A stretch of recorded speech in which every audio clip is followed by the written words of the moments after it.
ഭരണഘടനയുടെ 25-ാം വകുപ്പ് വിഭാവനം ചെയ്യുന്ന മതസ്വാതന്ത്ര്യത്തിനുള്ള സാധ്യതയും പരിധിയും എന്തെന്ന സുപ്രധാന വിഷയം ഇന്ത്യയുടെ പരമോന്നത നീതിപീഠത്തിലെ 9-അംഗ ബെഞ്ച് പഠന വിഷയമാക്കുന്നു. എല്ലാ ഇന്ത്യക്കാർക്കും ഇഷ്ടമുള്ള മതത്തിൽ വിശ്വസിക്കാനും അത് പ്രചരിപ്പിക്കുവാനുമുള്ള മനസ്സാക്ഷി സ്വാതന്ത്ര്യം മൗലിക അവകാശമാക്കുന്നതാണ് ഈ വകുപ്പ്. ക്രമസമാധാനം, ധാർമ്മികത, ആരോഗ്യം എന്നിവയ്ക്ക് വിധേയമായാണ് ഈ അവകാശമെന്ന് വകുപ്പിലെ 1-ാം ഉപവകുപ്പ് വിശദീകരിക്കുന്നു. എന്നാൽ മതാഭ്യാസവുമായി ബന്ധപ്പെട്ട കാര്യങ്ങളിൽ നിലവിലുള്ള നിയമങ്ങൾ പ്രാബല്യത്തിലുണ്ടാവും എന്നും സർക്കാരിന് നിയമനിർമ്മാണം നടത്താമെന്നും 2-ാം ഉപവകുപ്പിലുണ്ട്. 26-ാം വകുപ്പനുസരിച്ച് മതങ്ങൾക്ക് മതപരമായ കാര്യങ്ങൾക്കും ഉപവിപ്രവർത്തനങ്ങൾക്കുമായി സ്ഥാപനങ്ങൾ നടത്താൻ അവകാശമുണ്ട്. അവയുടെ ഭരണം നടത്താനും സമ്പത്ത് ആർജിക്കുവാനും ഭരണം നടത്തുവാനും അധികാരമുണ്ട്. ഈ 2 വകുപ്പുകളും സുപ്രീം കോടതിയുടെ അത്യുന്നത സമിതി പരിശോധിക്കുകയാണ്. മതവിശ്വാസം മൗലികമായി കാത്തു സൂക്ഷിക്കപ്പെടണം എന്നുള്ളവർക്കെല്ലാം അതുകൊണ്ട് ഈ പരിശോധന സുപ്രധാന സംഭവമായി മാറുന്നു. ശബരിമലയിൽ 10 വയസ്സിനും 50 വയസ്സിനും ഇടയ്ക്കുള്ള സ്ത്രീകൾക്ക് പ്രവേശനം കൊടുക്കണമോ എന്നത് സംബന്ധിച്ച 2018-ലെ സുപ്രീം കോടതി വിധി പുനഃപരിശോധിക്കുവാൻ ഉണ്ടാക്കപ്പെടുന്ന 9-അംഗ ഭരണഘടനാ ബെഞ്ചാണ് ഭരണഘടനയിലെ ഈ 2 വകുപ്പുകളെക്കുറിച്ച് പഠിക്കുവാനും ഉത്തരവ് പുറപ്പെടുവിക്കാനും തീരുമാനിച്ചത്. ഇതോടെ ശബരിമല വിവാദം ഭാരതത്തിലെ എല്ലാ മതവിശ്വാസികളെയും ബാധിക്കുകയാണ്. ഈ പ്രവൃത്തിയുടെ ഗൗരവം മനസ്സിലാക്കുവാൻ മുഖ്യധാര മാധ്യമങ്ങൾക്ക് പോലും വേണ്ടവിധം സാധിച്ചിട്ടില്ല എന്നാണ് മനസ്സിലാകുന്നത്. ശബരിമലയിൽ 10 വയസ്സിനും 50 വയസ്സിനും ഇടയ്ക്കുള്ള സ്ത്രീ പ്രവേശനം സംബന്ധിച്ച് സുപ്രീം കോടതിയിലുള്ള കേസിലും ബെഞ്ച് തീർപ്പ് കൽപ്പിക്കും. 2017 ഡിസംബർ 14-ന് 5-അംഗ ബെഞ്ച് കേട്ടു തുടങ്ങിയ കേസാണിത്. 2018 ജനുവരി 1-ന് പരിഗണിക്കുമെന്ന് പറഞ്ഞ് മാറ്റി. പിന്നെ നടന്നില്ല. ഷിയ മുസ്ലിമുകളിലെ ദാവൂദി ബോറ സമുദായത്തിലെ ചേലാകർമ്മം നിരോധിക്കണം എന്നാവശ്യപ്പെടുന്ന കേസും ഈ ബെഞ്ച് പരിഗണിക്കും. 2018 ഡിസംബർ 5-ന് ഭരണഘടനാ ബെഞ്ചിന് വിട്ട കേസാണിത്. ബെഞ്ചുണ്ടാക്കിയില്ല. മുസ്ലിം സ്ത്രീകൾക്ക് പള്ളികളിലും ദർഗകളിലും പ്രവേശനം അനുവദിക്കണം എന്നാവശ്യപ്പെടുന്ന പരാതിയും ഈ ബെഞ്ചാവും പരിശോധിക്കുക. 2019 നവംബർ 5-ന് സുപ്രീം കോടതി പരിഗണിച്ച പരാതി ബന്ധപ്പെട്ടവരുടെ വിശദീകരണം ചോദിച്ചിരിക്കുകയാണ്. സുപ്രീം കോടതിയുടെ 9-അംഗ ബെഞ്ച് പരിശോധിക്കുന്ന സുപ്രധാന വിഷയങ്ങൾ ഇതെല്ലാമാണ്. ഒന്നാമതായി, ഭരണഘടനയുടെ 25-ാം അനുച്ഛേദത്തിന്റെ കീഴിൽ മതസ്വാതന്ത്ര്യത്തിനുള്ള സാധ്യതയും പരിധിയും എന്ത്? വളരെ സുപ്രധാനമായ ചോദ്യമാണിത്. ഇക്കാര്യത്തിൽ സുപ്രീം കോടതി നൽകാൻ പോകുന്ന ഉത്തരവായിരിക്കും മറ്റൊരു വിധി ഉണ്ടാകുന്നതുവരെ ഭാരതത്തിലെ നിയമം. 25-ാം വകുപ്പനുസരിച്ച് വ്യക്തികളുടെ അവകാശം, 26-ാം വകുപ്പനുസരിച്ച് വിശ്വാസി സമൂഹത്തിന്റെ അവകാശത്തിനും ഇടയിലുള്ള പരസ്പര ബന്ധം എന്താണ് എന്നതാണ് സുപ്രീം കോടതി പരിശോധിക്കുന്ന 2-ാമത്തെ വിഷയം. ഭരണഘടനയുടെ 25, 26 വകുപ്പുകൾ അനുസരിച്ച് ധാർമ്മികത എന്ന വാക്കിന്റെ സാധ്യതയും പരിധിയും എന്താണ്?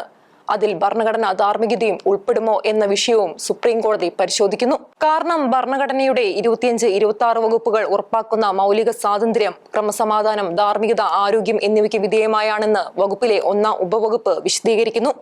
ഈ പദമാണ് സുപ്രീം കോടതി നിർവചിക്കുവാൻ നോക്കുന്നത്. ഭരണഘടനയുടെ 25-ാം വകുപ്പനുസരിച്ച് മതാചാരണങ്ങൾ കോടതിക്ക് എത്രത്തോളം പരിശോധിക്കാമെന്ന സുപ്രധാന വിഷയവും 9-അംഗ ബെഞ്ച് പരിശോധിക്കുന്നു. ഭരണഘടനയുടെ 25-ാം വകുപ്പ് 2(b)-യിൽ പറയുന്ന ഹിന്ദുക്കളിലെ വിഭാഗങ്ങൾ എന്നതിന്റെ അർത്ഥം എന്താണ് എന്ന വിഷയവും സുപ്രീം കോടതി പരിശോധിക്കുന്നു. വിശ്വാസി സമൂഹത്തിന്റെ മതാചാരണങ്ങൾ പുറത്തുള്ളവർ പൊതു താൽപര്യ ഹർജിയിലൂടെ ഒരു മതത്തിലെ പ്രശ്നങ്ങൾ ചോദ്യം ചെയ്യുന്നത് എത്രത്തോളം അംഗീകരിക്കാം എന്ന ചോദ്യവും സുപ്രീം കോടതി പരിശോധിക്കുന്നു. മതസ്വാതന്ത്ര്യം, സമത്വം, ഭരണഘടനയുടെ 25, 26 വകുപ്പുകൾ തമ്മിലുള്ള ബന്ധം, ലിംഗനീതി തുടങ്ങിയ വിഷയങ്ങളും ബെഞ്ച് പരിശോധിക്കുന്നുണ്ട്. അതുകൊണ്ട് ഈ പരിശോധന ഗൗരവമായി എടുത്ത് പ്രതികരിക്കേണ്ടതും കോടതിയുടെ മുമ്പിൽ കാര്യങ്ങൾ പറയേണ്ടതും ക്രൈസ്തവരടക്കമുള്ള എല്ലാ മതക്കാരുടെയും ആവശ്യമാണ്. മതം മാറിയതുകൊണ്ട് സംവരണാനുകൂല്യങ്ങൾ നിഷേധിക്കപ്പെടുന്നതിലെ അനീതി പോലുള്ള വിഷയങ്ങളിലേക്കും പരമോന്നത കോടതിയുടെ ശ്രദ്ധ കൊണ്ടുവരാനുള്ള അവസരമാണിത്. സംവരണം കിട്ടുന്നതിന് വേണ്ടി ഉപേക്ഷിച്ച മതത്തിലേക്ക് തിരിച്ചു വരുന്നത് ഭരണഘടനയെ വഞ്ചിക്കലാണെന്ന് 2024 നവംബറിൽ സുപ്രീം കോടതി നിരീക്ഷിച്ചതടക്കമുള്ള വിഷയങ്ങൾ ഉണ്ട്. ക്രൈസ്തവ വിശ്വാസത്തിലേക്കും ഇസ്ലാമിലേക്കും ചേരുന്നവർക്ക് സംവരണം തുടരാനാവില്ല എന്ന അലഹബാദ് ഹൈക്കോടതിയുടെ അടുത്ത കാലത്തെ ഉത്തരവും സുപ്രീം കോടതിയെ ധരിപ്പിച്ച് പരിഹാരം കാണാനുള്ള അവസരമാണിത്.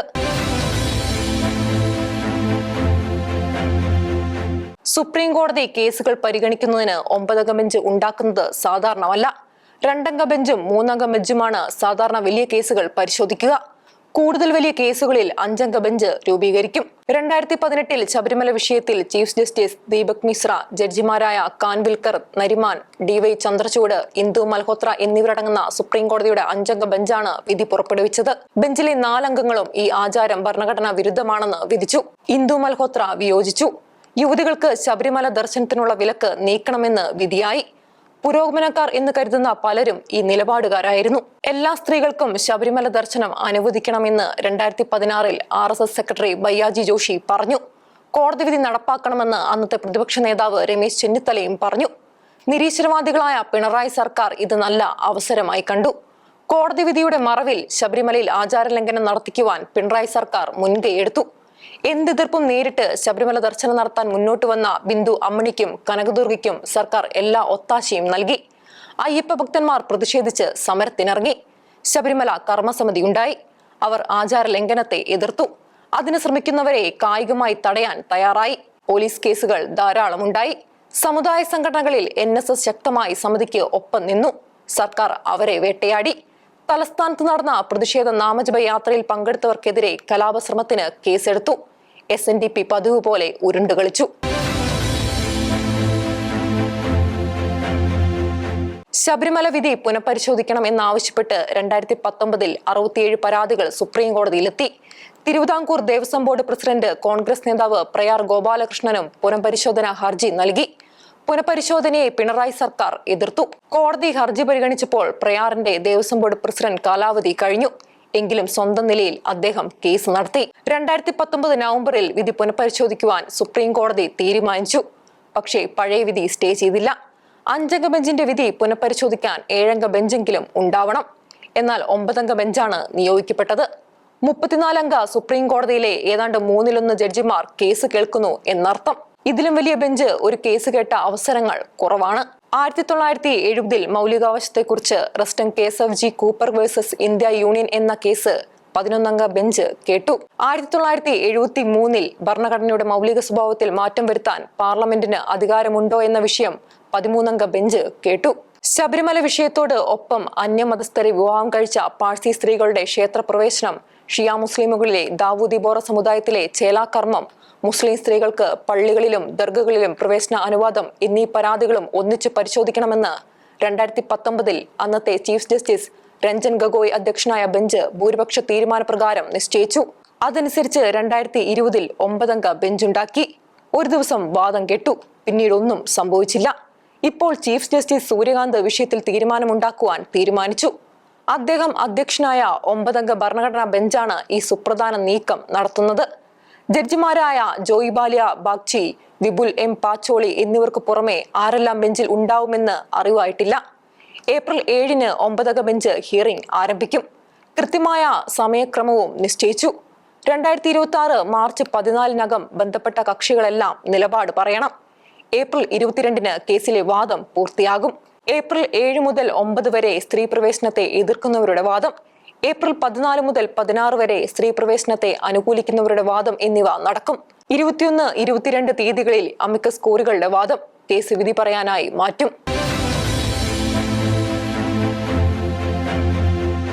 ഭരണഘടനാ പദവികൾ വഹിക്കുന്ന രാഷ്ട്രീയ നേതാക്കളുടെ പ്രസംഗങ്ങൾക്ക് മാർഗരേഖ ഉണ്ടാക്കണമെന്ന ആവശ്യവുമായി സുപ്രീം കോടതിയെ സമീപിച്ച പ്രമുഖരുടെ അഭിഭാഷകനോട് സുപ്രീം കോടതി ജഡ്ജി BV നാഗരത്ന ചോദിച്ചു. കോടതി മാർഗരേഖ ഉണ്ടാക്കിയാൽ തന്നെ നേതാക്കൾ അനുസരിക്കുമോ? വാക്കുകൾ ഉത്ഭവിക്കുന്നത് ചിന്തയിൽ നിന്നുമാണ്. ചിന്തകളെ നിയന്ത്രിക്കുവാൻ കോടതിക്കാവുമോ? അവർ തിരക്കി. ഭരണഘടനാ മൂല്യങ്ങൾക്കനുസരിച്ച് ചിന്തിക്കുവാൻ നാം പരിശീലിക്കണം, അവർ പറഞ്ഞു. രാഷ്ട്രീയ നേതാക്കൾ വളർത്തേണ്ടത് സാഹോദര്യവും സമത്വവുമാണ്. എല്ലാവരും ഭരണഘടനാ ധാർമ്മികത പാലിക്കണം. പരസ്പര ബഹുമാനത്തിന്റെ അടയാളത്തിൽ ജനങ്ങളെ നേരിടണം, അവർ പറഞ്ഞു. ആസാം മുഖ്യമന്ത്രി ഹേമന്ത് വിശ്വ ശർമ്മയുടെ പ്രസംഗത്തിനെതിരെ പ്രമുഖ അഭിഭാഷകൻ കപിൽ സിബൽ വഴി 2026 ഫെബ്രുവരി 16-ന് സുപ്രീം കോടതിയിൽ വന്ന പൊതുതാൽപര്യ ഹർജിയുടെ പ്രാരംഭവാദത്തിലാണ് കോടതി ഈ നിരീക്ഷണം നടത്തിയത്. മുൻ പാർലമെന്റ് അംഗങ്ങൾ, മുൻ IAS ഓഫീസർമാർ, IFS ഓഫീസർമാർ, സാമൂഹ്യ പ്രവർത്തകർ തുടങ്ങിയ 9 പൗരപ്രമുഖരാണ് ഹർജിയുമായി കോടതിയെ സമീപിച്ചത്. Chief justice Surya Kant, BV Nagarathna, Joymalya Bagchi എന്നിവരുടെ ബെഞ്ചിലാണ് വിഷയം ഉന്നയിക്കപ്പെട്ടത്. മിയ മുസ്ലിമുകൾ ആസാമിൽ പച്ചക്കറിയുടെ വില കൂട്ടുന്നെന്നും ലവ് ജിഹാദും പ്രളയ ജിഹാദും വരെ നടത്തുന്നു എന്നും ശർമ്മ കുറ്റപ്പെടുത്തി. വോട്ടർ പട്ടികയിൽ നിന്ന് 4 ലക്ഷം മുതൽ 5 ലക്ഷം വരെ മുസ്ലിമുകളെ പുറത്താക്കണമെന്ന് ശർമ്മ പറഞ്ഞു. തെരഞ്ഞെടുപ്പ് പ്രഖ്യാപനം വരുന്നതിന് മുമ്പാണ് ശർമ്മ ഈ പ്രസംഗം നടത്തിയത്. അത് ഇപ്പോഴും അന്തരീക്ഷത്തിലുണ്ട്. തെരഞ്ഞെടുപ്പ് പെരുമാറ്റച്ചട്ടം വരുന്നതിന് മുമ്പുള്ളതായതുകൊണ്ട് തെരഞ്ഞെടുപ്പ് കമ്മീഷൻ ഇടപെടില്ല. കോടതിക്ക് മാത്രമേ വല്ലതും ചെയ്യാനാവൂ. വേറെ പലരും ഇങ്ങനെ പറയുന്നുണ്ട്. ഉത്തരാഖണ്ഡ് മുഖ്യമന്ത്രിയും ലവ് ജിഹാദിനെ കുറിച്ചും ലാൻഡ് ജിഹാദിനെ കുറിച്ചും പറയുന്നു. ഉത്തർപ്രദേശ് മുഖ്യമന്ത്രി ഉറുദു ഭാഷയ്ക്കെതിരെ സംസാരിക്കുന്നു. പല കേന്ദ്രമന്ത്രിമാരും ഉദ്യോഗസ്ഥരും മുസ്ലിമുകളെ നുഴഞ്ഞു കയറിയവർ എന്നും വിദേശ രാജ്യത്തോട് കൂറുള്ളവർ എന്നും ചിത്രീകരിക്കുന്നു. ദേശീയ സുരക്ഷാ ഉപദേഷ്ടാവ് ചരിത്രത്തിന്റെ പ്രതികാരമെന്ന് ചിത്രീകരിക്കുന്നു. സിബൽ പറഞ്ഞു. അവർ ഭരണഘടനയുടെ 14, 21 വകുപ്പുകൾ അനുശാസിക്കുന്ന സമത്വം, സാഹോദര്യം, മതേതരത്വം തുടങ്ങിയ പ്രമാണങ്ങൾ ലംഘിക്കരുത്. ലംഘിച്ചാൽ അതിന് പരിഹാരം ചെയ്യാൻ വ്യവസ്ഥ ഉണ്ടാക്കണം. സാഹചര്യം വല്ലാതെ മോശമാവുകയാണ്. എന്തെങ്കിലും ചെയ്യണം. കോടതിക്ക് കഴിയൂ. അത്യന്തം സ്തോഭജനകമാണ് കാര്യങ്ങൾ, സിബൽ പറഞ്ഞു. ഒരു വ്യക്തിക്കുമെതിരെ അല്ല തങ്ങളുടെ പരാതിയെന്ന് അവകാശപ്പെട്ടപ്പോൾ തീർച്ചയായും വ്യക്തിക്കെതിരെ ആണെന്ന് ചീഫ് ജസ്റ്റിസ് ചൂണ്ടിക്കാട്ടി. ഇത് ശർമ്മയ്ക്കെതിരെ അല്ല. അദ്ദേഹത്തിനെതിരെ ഒരു നടപടിയും പ്രാർത്ഥിച്ചിട്ടില്ല എന്ന് സിബൽ വാദിച്ചെങ്കിലും കോടതി സമ്മതിച്ചില്ല. ഭരണഘടനാ പദവികൾ വഹിക്കുന്നവരുടെ വാക്കുകൾക്ക് അവർ തന്നെ കണക്ക് പറയേണ്ട സ്ഥിതി ഉണ്ടാക്കണം, സിബൽ ആവശ്യപ്പെട്ടു. എല്ലാ ഭാഗത്തു നിന്നും സംയമനം വേണമെന്ന് ജസ്റ്റിസ് നാഗരത്ന ആവശ്യപ്പെട്ടു.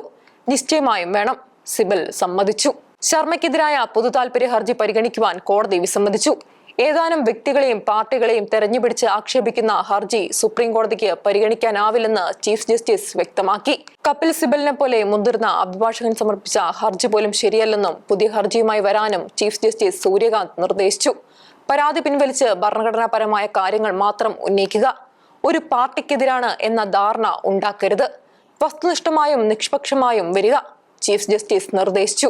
ശർമ്മയ്ക്കെതിരെ FIR രജിസ്റ്റർ ചെയ്യണം എന്ന ആവശ്യവുമായി സുപ്രീം കോടതിയെ സമീപിച്ചവരോട് ആസാം ഹൈക്കോടതിയെ സമീപിക്കാൻ സുപ്രീം കോടതി ആവശ്യപ്പെട്ടു.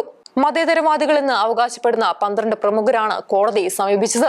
സിദ്ദിഖ് കാപ്പനെതിരെ കേസിൽ ജാമ്യം നിന്ന ലക്നൌവിൽ നിന്നുള്ള തത്വശാസ്ത്ര പ്രൊഫസർ ഡോക്ടർ രൂപരേഖ വർമ്മ, മുൻ രാജ്യസഭാംഗവും ഇന്ത്യൻ മുസ്ലിംസ് ഫോർ സിവിൽ റൈറ്റ്സിന്റെ പ്രസിഡന്റുമായ മുഹമ്മദ് അദിബ് ഹർഷ്, ഡൽഹിയുടെ മുൻ ലഫ്റ്റനന്റ് ഗവർണർ നജീബ് ഹമീദ് ജംഗ്, എഴുത്തുകാരനും മുൻ IAS ഓഫീസറുമായ Harsh Mander, Indian Christian council secretary doctor John Dayal, മുൻ IAS ഓഫീസറും സാമൂഹ്യ പ്രവർത്തനവുമായ ദയാസിംഗ അതിഥി മേത്ത, മുൻ IFS officer Suresh K Goyal, മുൻ IFS officer Ashok Kumar Sharma, Indian postal service officer Subodh Lal എന്നിവർ അവരിൽ പെടുന്നു.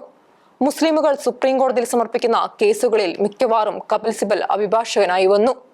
എത്ര ജാഗ്രതയോടെ തന്ത്രപരമായി ഈ മതേതരക്കാർ ചരടുകൾ വലിക്കുന്നു. കപിൽ സിബലിനെ പോലെ ഒരു അഭിഭാഷകനെ വെച്ച് കേസ് നടത്തുന്നു.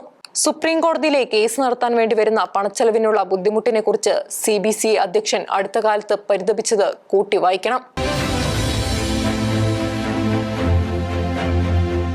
ലോകത്ത് മുസ്ലിമുകൾ ഏറ്റവും സുരക്ഷിതരായത് ഇന്ത്യയിലാണെന്ന് കാന്തപുരം അബൂബക്കർ മുസ്ലിയാരുടെ മകൻ അബ്ദുൾ ഹക്കീം അഷ്ഹരി 2026 ഫെബ്രുവരി 18 ദുബായിൽ പറഞ്ഞത് ഭാരതത്തിലെ മുസ്ലിമുകളിൽ വരുന്ന മനംമാറ്റത്തിന്റെ സൂചനയായി വ്യാഖ്യാനിക്കപ്പെടുന്നുണ്ട്.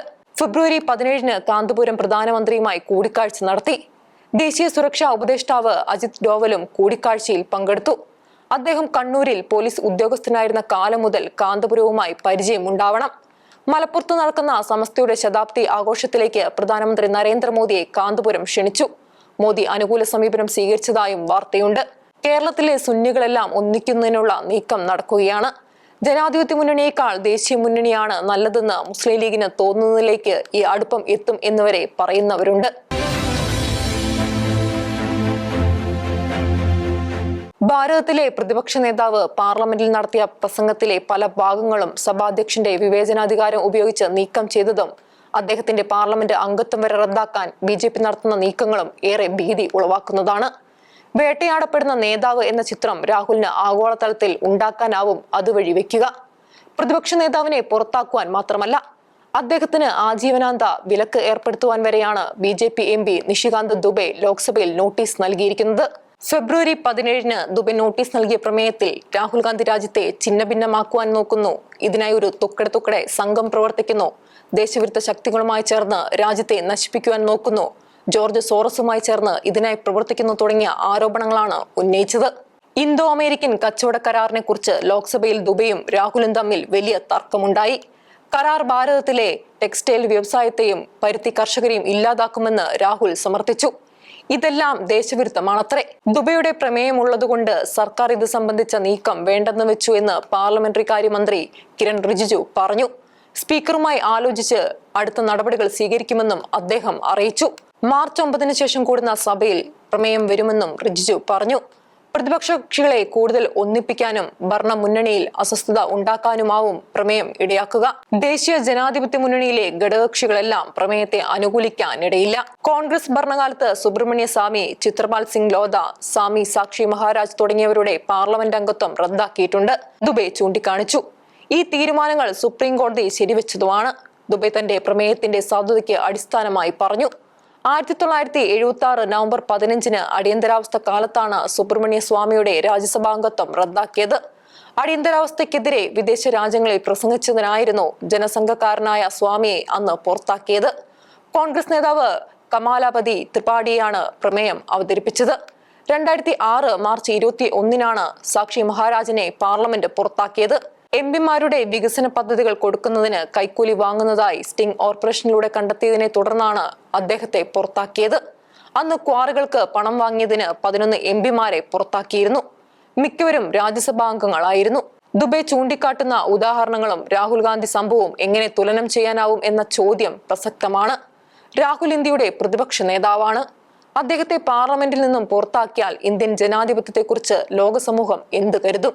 ഒരു BJP-കാരൻ കൊടുത്ത മാനനഷ്ട കേസിലെ കോടതി വിധിയെ തുടർന്ന് 2023 രാഹുലിന്റെ ലോക്സഭാംഗത്വം റദ്ദാക്കപ്പെട്ടതാണ്. സുപ്രീം കോടതി വിധിയിലൂടെ അദ്ദേഹം തിരിച്ചെത്തി. ലോക്സഭയിലെ പ്രതിപക്ഷ നേതാവ് രാഹുൽ ഗാന്ധിയുടെയും രാജ്യസഭയിലെ നേതാവ് മല്ലികാർജുൻ ഖാർഗെയുടെയും പ്രസംഗങ്ങളിലെ പല ഭാഗവും സഭാധ്യക്ഷന്മാരുടെ വിവേചനാധികാരം ഉപയോഗിച്ച് നീക്കം ചെയ്യപ്പെട്ടിരിക്കുകയാണ്. കോടതിയിൽ ചോദ്യം ചെയ്യാൻ പോലും സാധിക്കാത്ത നടപടിയാണിത്. ബജറ്റ് ചർച്ചയ്ക്കിടെ രാഹുൽ എപ്സ്റ്റീൻ എന്ന് പറഞ്ഞതുപോലും നീക്കം ചെയ്തു. ഭരണഘടനയുടെ 105ഉം 12ഉം അനുച്ഛേദം അനുസരിച്ച് പാർലമെന്റ് അംഗങ്ങൾക്ക് പ്രത്യേക അവകാശങ്ങളുണ്ട്. സഭയിൽ നടത്തുന്ന പ്രസംഗത്തിന് കേസെടുക്കാനാവില്ല. ജനാധിപത്യ ചരിത്രത്തിൽ വലിയ പോരാട്ടങ്ങളിലൂടെ നേടിയെടുക്കപ്പെട്ട അവകാശമാണിത്. ആധുനിക ജനാധിപത്യ ഭരണക്രമത്തിന്റെ മാതാവായി കരുതപ്പെടുന്ന ഇംഗ്ലണ്ടിൽ രാജാവിനെ വിമർശിക്കുന്നതിന് ജനനേതാക്കൾ ഏറെ രക്തം ചിന്തി നേടിയ അവകാശമാണിത്. 1215 മാഗ്ന കാർട്ട മുതൽ പൊരുതി നേടിയ അവകാശം, 14-15 നൂറ്റാണ്ടുകളിൽ പൊരുതി നേടിയ അവകാശം, 16-ാം നൂറ്റാണ്ടിൽ ഹൗസ് ഓഫ് കോമൺസിൽ നേടിയ അവകാശം, 1689 ഗ്ലോറിയസ് റവല്യൂഷനെ തുടർന്ന് ജെയിംസ് രണ്ടാമൻ രാജാവിനെ പുറത്താക്കി. വില്യം മൂന്നാമനും മേരി രണ്ടാമനും വന്നു. ബിൽ ഓഫ് റൈറ്റ്സിലൂടെ പാർലമെന്റിന്റെ പരമാധികാരം അംഗീകരിച്ചു. 1833 ചാർട്ടർ ആക്ടിലൂടെ അന്തിമമാക്കിയ അവകാശമാണിത്. ഇന്ത്യയുടെ ഭരണഘടന ഉറപ്പുതരുന്ന അവകാശം. എന്നാൽ അപകീർത്തികരമായ പരാമർശങ്ങൾ, അശ്ലീല പരാമർശങ്ങൾ, പാർലമെന്ററി അല്ലാത്തവ, അന്തസ്സില്ലാത്ത പരാമർശങ്ങൾ എന്നിവ രേഖയിൽ നിന്ന് നീക്കം ചെയ്യുവാൻ ലോക്സഭയിലെ 380-ാം ചട്ടം അനുസരിച്ച് ലോക്സഭാ സ്പീക്കർക്കും രാജ്യസഭയിലെ 261-ാം ചട്ടം അനുസരിച്ച് രാജ്യസഭാ ചെയർമാനും അവകാശമുണ്ട്. ഈ അധികാരം ദുർവിനിയോഗിക്കപ്പെടുന്നു എന്ന് വരുന്നത് ജനാധിപത്യം ഇല്ലാതാക്കുന്ന പ്രവൃത്തിയാണ്. മാരകമായ പരിക്കാണ്. അവസാനത്തെ വെട്ടിനല്ല ഒരു മരവും വീഴുന്നത് എന്ന് എല്ലാവരും ഓർക്കണം. വിവാഹത്തിന് മുമ്പ് ആരെയും വിശ്വസിക്കരുത്. സുപ്രീം കോടതി ജഡ്ജിമാരായ BV നാഗരത്ന, ഉജ്ജൽ ഭൂയാൻ എന്നിവർ ഫെബ്രുവരി 16 ഭാരതത്തിലെ യുവതികളെ ഓർമ്മിപ്പിച്ചു. വിവാഹത്തിന് മുമ്പ് തികച്ചും സ്ത്രീയും പുരുഷനും തീർത്തും അപരിചിതരാണ്. ശാരീരിക ബന്ധത്തിൽ ഏർപ്പെടരുത്, കോടതി ഉപദേശിച്ചു. ബന്ധം നല്ലതോ ചീത്തയോ ആവട്ടെ, വിവാഹത്തിന് മുമ്പ് എങ്ങനെയാണ് ശാരീരിക ബന്ധത്തിൽ ഏർപ്പെടുന്നത്? ഞങ്ങൾ പഴയ ചിന്താഗതിക്കാരാവാം, കോടതി സമ്മതിച്ചു. എങ്കിലും ഈ കാഴ്ചപ്പാടാണ് നല്ലത്. വിവാഹ വാഗ്ദാനം നൽകി പീഡിപ്പിച്ചു എന്ന പരാതിയുമായി എത്തിയ ഒരു യുവതിയോടാണ് സുപ്രീം കോടതിയുടെ ഈ ഉപദേശം. വിവാഹത്തിനു മുമ്പ് ഇയാൾക്കൊപ്പം യുവതി ദുബായിൽ പോയി ലൈംഗിക ബന്ധത്തിൽ ഏർപ്പെട്ടു. യുവാവ് തന്നെ വിദേശത്ത് കൊണ്ടുപോയി പീഡിപ്പിച്ചു. പിന്നീട് വേറെ സ്ത്രീയെ വിവാഹം കഴിച്ചു. 2022 വിവാഹ പരസ്യത്തിൽ യുവാവിനെ കണ്ടു. വിവാഹ വാഗ്ദാനം നൽകി ഡൽഹിയിലും ദുബായിലും വെച്ച് ബന്ധപ്പെട്ടു. രംഗങ്ങൾ വീഡിയോയിൽ പകർത്തി. 2024 ജനുവരി 19 ഇയാൾ വേറൊരു സ്ത്രീയെ പഞ്ചാബിൽ വിവാഹം കഴിച്ചു. നേരത്തെ വേറൊരു വിവാഹവും കഴിച്ചു. യുവതിയുടെ പരാതിയിൽ പോലീസ് കേസെടുത്തു. മുൻകൂർ ജാമ്യത്തിന് യുവാവ് ഡൽഹി ഹൈക്കോടതിയെ സമീപിച്ചു. കോടതി മുൻകൂർ ജാമ്യം നിഷേധിച്ചു. അതിനെതിരെയാണ് സുപ്രീം കോടതിയെ സമീപിച്ചത്. പീഡിപ്പിച്ചെന്ന് കേസ് കൊടുത്തത് 30-കാരിയാണ്.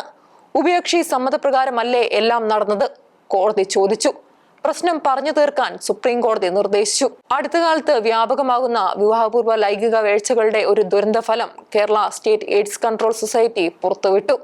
കേരളത്തിലെ 15-നും 24-നും ഇടയ്ക്ക് പ്രായമുള്ള യുവാക്കളിൽ എയ്ഡ്സ് വ്യാപനം ഭീകരമാകുന്നു. 2022 9% രോഗികളുടെ നിരക്ക് ഇപ്പോൾ 15.4%. 2024-25 കാലത്ത് 1213 കേസുകളാണ് കണ്ടെത്തിയത്. 25-26 ഒക്ടോബർ വരെ 818 കേസുകളായി. എന്റെ ശരീരം എന്റെ സ്വാതന്ത്ര്യം എന്നൊക്കെ പറഞ്ഞു പോകുന്നത് വലിയ ദുരന്തത്തിലേക്കാണ്. പഴയ മനുഷ്യർ പറയുന്നത് കേൾക്കുന്നത് നല്ലതാണ്. മൊബൈൽ ഇന്റർനെറ്റ് ആസ്തികളിൽ നിന്നും കുട്ടികളെ രക്ഷിക്കുന്നതിന് കേരള പോലീസ് ആരംഭിച്ച ഡിഡാഡ് എന്ന് വിളിക്കുന്ന ഡിജിറ്റൽ ഡി അഡിക്ഷൻ പദ്ധതിയിലേക്ക് കുട്ടികളുടെ പ്രവാഹം. 3 വർഷത്തിനിടെ സഹായം തേടി എത്തിയത് 2309 കുട്ടികൾ. തിരുവനന്തപുരം, കൊല്ലം, കൊച്ചി, തൃശൂർ, കോഴിക്കോട്, കണ്ണൂർ എന്നീ 6 ജില്ലകളിൽ പ്രവർത്തിക്കുന്ന ഡിഡാഡ് സെന്ററുകളിലൂടെ 1306 കുട്ടികളെ ആസക്തിയിൽ നിന്നും മോചിപ്പിച്ചു. 654 കുട്ടികൾക്ക് കൗൺസിലിംഗ് കൊടുക്കുന്നു. 2023 പദ്ധതി ആരംഭിച്ചത്. മൊബൈൽ ഫോണിന്റെ അമിതമായ ഉപയോഗം, ഓൺലൈൻ ഗെയിം ആസക്തി, അശ്ലീല സൈറ്റുകളിലെ വ്യവഹാരം, വ്യാജ ഷോപ്പിംഗ് സൈറ്റുകളിലെ പരതൽ തുടങ്ങിയ ആസക്തികളിൽ നിന്നും മോചിപ്പിക്കുന്നതിനാണ് ഡിഡാഡ് പരിശ്രമിക്കുന്നത്. 18 വയസ്സുവരെയുള്ളവർക്കായുള്ള സേവനം സൗജന്യമാണ്. രക്ഷിതാക്കൾക്ക് കുട്ടികളുമായി നേരിട്ടെത്തി പരിഹാരം തേടാം. മനഃശാസ്ത്ര വിദഗ്ധർ തയ്യാറാക്കിയ ഇന്റർനെറ്റ് ടെസ്റ്റിലൂടെ ഡിജിറ്റൽ അടിമത്തത്തിന്റെ തോത് കണ്ടെത്തും. കൗൺസിലിംഗിലൂടെ പരിഹരിക്കാനാവാത്തവയ്ക്ക് മാനസികാരോഗ്യ വിദഗ്ധരുടെ സഹായം തേടും. ഭയപ്പെടുത്തുന്നതാണ് പ്രവണതകൾ. കേരളം ഉൾപ്പെടെ 5 സംസ്ഥാനങ്ങളിലെ നിയമസഭാ തെരഞ്ഞെടുപ്പ് പ്രഖ്യാപനം മാർച്ച് 8 നടക്കുമെന്നാണ് സൂചന. കേരളത്തിലെ 3 മുന്നണികളും ശക്തമായ തയ്യാറെടുപ്പുകളിലാണ്. ഇരു മുന്നണികളും പ്രചാരണ ജാഥകൾ നടത്തുകയാണ്. അവരുടെ അണികളെ ഉണർത്താനും തെരഞ്ഞെടുപ്പിന് സജ്ജമാക്കുന്നതിനുമാണ് ഈ ജാഥകൾ. കോൺഗ്രസ് ജാഥയിൽ വിസ്മയങ്ങൾ ഉണ്ടാകുന്നുണ്ട്. മലമ്പുഴയിൽ VSന്റെ മാനസപുത്രനായിരുന്ന VA സുരേഷ് ജാഥയിൽ ചേർന്നു. സഖാവ് ഐഷ പൊറ്റി നേരത്തെ ചേർന്നു. സിനിമാ നടൻ പ്രേംകുമാർ സമ്മേളനത്തിലെത്തി. പാലക്കാട്ടെ PK ശശി CPM വിട്ടു. പയ്യന്നൂരിലെ V കുഞ്ഞികൃഷ്ണനും കോൺഗ്രസ് സ്വതന്ത്രനായി മത്സരിക്കാനാണിട. ശശി വന്നാൽ ഗംഭീരമാകും. മലമ്പുഴയിൽ VSന്റെ PM സുരേഷും മകൻ VA അരുൺകുമാറും തമ്മിൽ മത്സരിക്കുമോ എന്നാണ് ഇപ്പോഴത്തെ സംശയം. രണ്ടുപേരും പേരുദോഷം കേൾപ്പിക്കാത്ത നല്ല സഖാക്കളാണ്. VSന് ഒരാൾ മകനെങ്കിൽ അപരൻ മകനെ പോലെ സ്നേഹിച്ചിരുന്നവൻ. പാർട്ടിയിൽ നിന്നും പുറത്താക്കപ്പെട്ട സുരേഷ് 13 വർഷമായി കാത്തിരിക്കുന്നു. 100 തവണ അപ്പീൽ തന്നാലും തിരിച്ചടിക്കില്ലെന്ന് MV ഗോവിന്ദൻ പറഞ്ഞതോടെ വേറെ വഴി തേടുകയാണ്. 7 കാര്യങ്ങൾ പറഞ്ഞാണ് തന്നെ പുറത്താക്കിയതെന്ന് സുരേഷ് പറയുന്നു. പാർട്ടി രഹസ്യങ്ങൾ മാധ്യമ പ്രവർത്തകർക്ക് ചോർത്തി. ബ്രാഞ്ച് കമ്മിറ്റി അംഗമായിരുന്ന എനിക്ക് സംസ്ഥാന കമ്മിറ്റിയിലോ കേന്ദ്ര കമ്മിറ്റിയിലോ നടക്കുന്ന വിവരങ്ങൾ എങ്ങനെ അറിയാനാവും? അദ്ദേഹം ചോദിക്കുന്നു. പിന്നെ ഞാൻ എങ്ങനെ രഹസ്യം ചോർത്തും? അച്യുതാനന്ദനും പിണറായിയും തമ്മിലുള്ള പകയുടെ ഇരയാണ് ഞാൻ, സുരേഷ് വിലപിക്കുന്നു. VSന് വേണ്ടി മലമ്പുഴയിൽ വോട്ട് തേടിയ സുരേഷ് ഇനി തനിക്ക് വേണ്ടി വോട്ട് ചോദിക്കുമ്പോൾ പഴയ സഖാക്കൾ എന്തു ചെയ്യും? കോൺഗ്രസിൽ സ്ഥാനാർത്ഥികളാകാനുള്ളവരുടെ വലിയ ഇടിയുണ്ട്. അത് കുറയ്ക്കാൻ ദേശീയ സെക്രട്ടറി KC വേണുഗോപാൽ ഒരു കാര്യം പറഞ്ഞു. തെരഞ്ഞെടുപ്പിൽ തോൽക്കുന്നവർക്ക് പുതിയ സർക്കാർ വന്നാൽ പദവികൾ ഉണ്ടാവില്ല. മാറി നിന്നവരെ പരിഗണിക്കും. അർഹത ഉണ്ടായിട്ടും മുൻകാലങ്ങളിൽ മാറി നിന്നവരെ ഇക്കുറി പരിഗണിക്കും. സീറ്റ് കിട്ടിയില്ലെങ്കിലും ആരും പണിയെടുക്കാതിരിക്കരുത്, AK ആന്റണി ഉപദേശിക്കുന്നു. അധികാരത്തിലെത്തുമ്പോൾ എന്തെങ്കിലും അവസരം കിട്ടും. 75 കഴിഞ്ഞവർക്ക് ഹൈക്കമാൻഡ് വിലക്ക് വരുന്നു. സർക്കാർ സംവിധാനങ്ങൾ ശരിക്കും പ്രയോജനപ്പെടുത്തി ഇടതുമുന്നണി തെരഞ്ഞെടുപ്പ് പ്രചാരണ രംഗത്ത് തിളങ്ങുന്നു. ഹൈക്കോടതി നവകേരള സർവേ റദ്ദാക്കിയെങ്കിലും ജനുവരി 1 ആരംഭിച്ച സർവേ ഏതാണ്ട് പൂർത്തിയായി. വിഷൻ 2031 അന്താരാഷ്ട്ര ശില്പശാലയും കഴിഞ്ഞു. നവകേരള സർവേക്ക് വേണ്ടി സർക്കാർ നേട്ടങ്ങളുടെ 8 പേജ് ലഘുലേഖയുടെ 80 ലക്ഷം കോപ്പികൾ ഉണ്ടാക്കി വിതരണം ചെയ്തതായാണ് കണക്ക്. ഇതിന് സർക്കാരിന്റെ 6.7 കോടി രൂപ ചെലവായി. സംസ്ഥാനത്ത് ഒട്ടാകെ സർക്കാർ നേട്ടങ്ങളുടെ 627 ഹോർഡിംഗ് വെച്ചു. ഇവയുടെ ജനുവരിയിലെ മാത്രം വാടക 3.7 കോടി രൂപയാണ്. KSRTC പരസ്യത്തിന് ജനുവരി വാടക 1.7 കോടി വരും. നവകേരളം പുതുവഴിയിലൂടെ എന്ന് വാഗ്ദാനം ചെയ്തും തുടരും ഈ മുന്നേറ്റമെന്ന് അവകാശപ്പെട്ടും അവർ നടത്തുന്ന പ്രചാരണത്തിൽ ക്ഷേമ പെൻഷൻ 2000 രൂപ ആക്കിയതും 35 മുതൽ 60 വയസ്സ് വരെയുള്ള 3.34 ലക്ഷം സ്ത്രീകൾക്ക് പ്രതിമാസം 1000 രൂപ വെച്ച് സ്ത്രീ സുരക്ഷാ പെൻഷൻ നൽകുന്നതും അങ്കണവാടി വർക്കർമാർ, ഹെൽപ്പർമാർ, ആശാവർക്കർ, സാക്ഷരതാ പ്രേരക് എന്നിവർക്ക് 1000 രൂപ വെച്ചും പാചക തൊഴിലാളികൾക്ക് 1100 രൂപ വെച്ചും പ്രീ പ്രൈമറി ടീച്ചർ ആയ 1000 രൂപ വെച്ചും ഗസ്റ്റ് ലെക്ചർമാർക്ക് ദിവസം 2300 രൂപ വെച്ചും കൊടുക്കുന്നതും 18 മുതൽ 30 വയസ്സ് വരെയുള്ള 5 ലക്ഷം യുവാക്കൾക്ക് പ്രതിമാസം 1000 രൂപ കണക്റ്റീവ് വർക്ക് സ്കോളർഷിപ്പ് കൊടുക്കുന്നതും എല്ലാം ഉയർത്തി കാണിക്കുന്നു. ഇതിനു പുറമെയാണ് സ്വകാര്യ അധ്യാപകരുടെ 20,000 തസ്തികകൾക്ക് അനുമതി കൊടുത്തത്. ബാറുകളുടെ സമയം വർദ്ധിപ്പിച്ചു കൊടുത്ത തീരുമാനം സർക്കാരിന് വരുമാനം കിട്ടുന്നത് പോലെ ഭരണകക്ഷിക്കാർക്ക് തെരഞ്ഞെടുപ്പ് ഫണ്ടും ഉണ്ടാക്കും.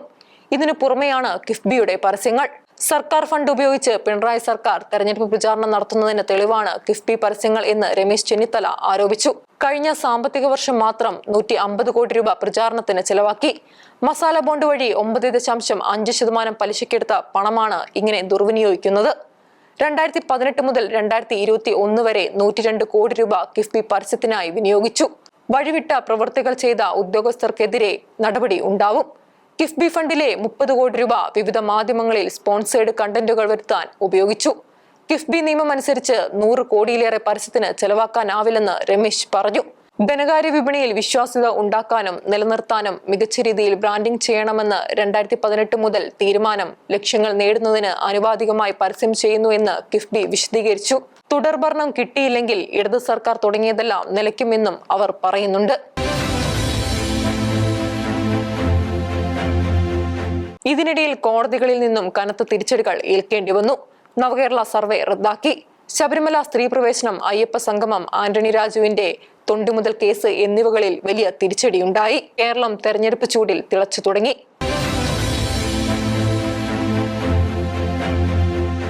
ശീലോകന്റെ കാഴ്ച ഇനി അടുത്തയാഴ്ച.